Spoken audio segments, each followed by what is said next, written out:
everyone. Thank you so much for joining us on another episode of Redefining Recruitment. As always, we have our president of Twice as Nice Recruiting, Patrick Cahill, with us today. Patrick, how are you? Hey, Megan. Doing great. Living the dream. Always living the dream. And we also have Caralie Coleman, our VP of Search at Twice as Nice Recruiting. Caralie, how are you? Absolutely fantastic. Thank you. That's great. I love that. Well, when you're interviewing in the job market that we have today, which is very competitive, you need everything in your power to boost your chances of getting hired.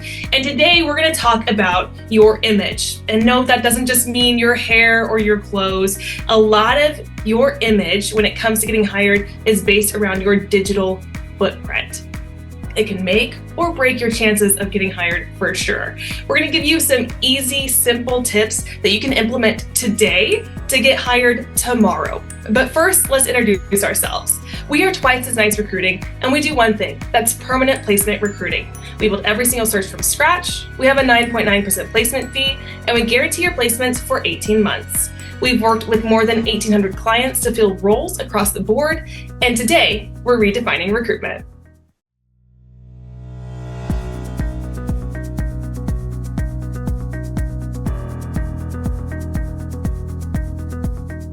Caralie, I'm curious if you've ever seen a candidate get passed up because of their image, especially their online image. Yes, unfortunately I have. And, while people often like to think that it's possible to keep their personal and professional lives completely separate, especially when it's online, what you do online, whether it's Facebook, Instagram, or even LinkedIn, it can impact whether or not you're considered or even hired for a role. I've even seen candidates who treat LinkedIn too much like Facebook get passed over for opportunities just because it's an unprofessional way to use the site. Patrick, what about you? Have you ever seen a candidate get passed up because of their image? All the time. And some of it is even beyond what you just kind of think of, maybe they were not super tasteful with their Facebook posts.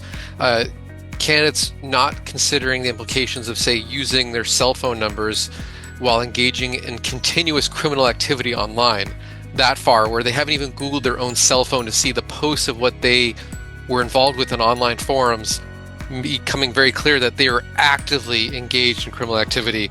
And that's a pretty extreme example of an online image, but a good kind of anecdotal example of Google every aspect that you have in your resume, your address, your phone number, your full name, to make sure that you have an understanding of what employers might see when they look you up. And try to not engage in criminal activity. Yeah, that too. That would be great. Awesome. So Patrick, when it comes to image, what are the most important things that a candidate should think about? So we covered social media already, and thinking about keeping it very separate, their personal social media, their professional social media, and just making sure that they are really focused on, say, LinkedIn, having a very clean profile, a profile that then reflects what is also a very big online part of someone's identity professionally, which is their resume. Their resume is probably, if they're looking for a job, up on a couple different resume sites. You want to make sure those resumes match your LinkedIn profile, match each other. Because, if you are taking an artistic liberty with your resume, that will be noticed. An extreme example there is we've been in business for over 7 years. Candidates have applied to jobs for us over the years as they see ads. We do notice when their resume has completely different jobs listed over the same period of years. And so do other employers who have a long memory of their past applicants. Just the literal images that they have on their email bio. When you send an email, sometimes your image gets sent along, your cell phone communication, your LinkedIn, your other profiles. Even if you have your Facebook profile locked down, oftentimes your profile image is available. You just want to make sure that they're neutral, especially when you're hunting for a job. And even your email signatures. As you send out these emails or responding to people, think about what your email signature has and even what your email is.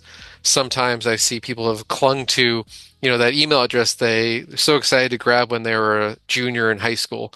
And maybe the inside joke no longer makes a lot of sense, and it might be time to move on from that email. So just those little things can all add up as employers are balancing a number of variables, thinking about which candidates do they want to bring in to talk to the hiring team. So, Caralie, as the VP of Search, I would assume you're going through candidates online all of the time, not only on their LinkedIn profiles and viewing their resumes, but I'm sure you're looking at their social media as well. When it comes to social media, what tips do you have for candidates? Yeah, I guess right off the bat, just lock down your Facebook and Instagram when you're looking for a job. It's pretty easy to change your Instagram profile to be private. And if you're not an influencer, it won't really impact you too much to do that during your job search. And on Facebook, there's security and privacy settings. So you can actually do a privacy review to see what you have locked down versus what's public.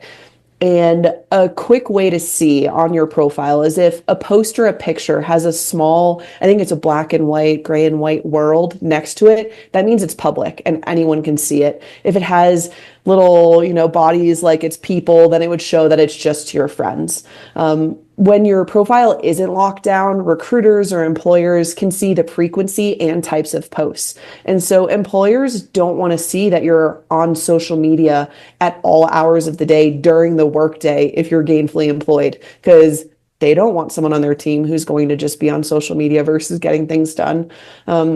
And you also don't want to get disqualified for a job because of a meme that you thought was funny, but maybe it's not professional, or because of maybe a political rant that you post. Like, it's great to have your political beliefs on your own personal time, but in most professions, politics should stay out of the workplace. And so you don't want your future employers to really know your thoughts and feelings politically. Also, having things locked down really helps to prevent bias. You don't need a future employer knowing every detail about your personal life through the posts and photos that they're able to access. And really, you want to let your personality shine in a professional way, and you can do that on LinkedIn. And so don't use LinkedIn like it's Facebook. Have a nice professional photo. You can always, people put things about their hobbies on LinkedIn. That's definitely possible to do, to explain, hey, maybe in your free time you like to play soccer, or you like to volunteer at the local soup kitchen. Whatever it is that you put on LinkedIn can add a little bit of extra color to who you are as a person. But keep in mind also on LinkedIn that any comments you make on other people's posts, whether you like posts or you comment on it, whatever you do, it can be viewed by people. So if you're liking some maybe dicey posts, don't do it on LinkedIn, because people will be able to see that you did that. And I know we've talked a little bit about the headshot. You don't really need to spend money to get a good picture for yourself for LinkedIn. You just want to make sure that it's crisp and professional. If a selfie is the only thing you can do, perhaps if you have a selfie stick, just to make it a little bit further away and have yourself with a wall behind you that has a little bit of texture, do it in portrait mode if you can. Just thinking professional appearance, not a picture of you in a crowd where people have no idea who you are. Or it's maybe like a beer fest going on behind you. Not great. Not a picture of you on the beach. Not a selfie of you in your car seat. Just trying to think of something where it's just a professional view of your smiling face. Thanks, Patrick, and thank you so much, Caralie. You both had a lot of really great information that hopefully candidates can use to land that next dream job. Thank you so much for joining us on this episode of Redefining Recruitment.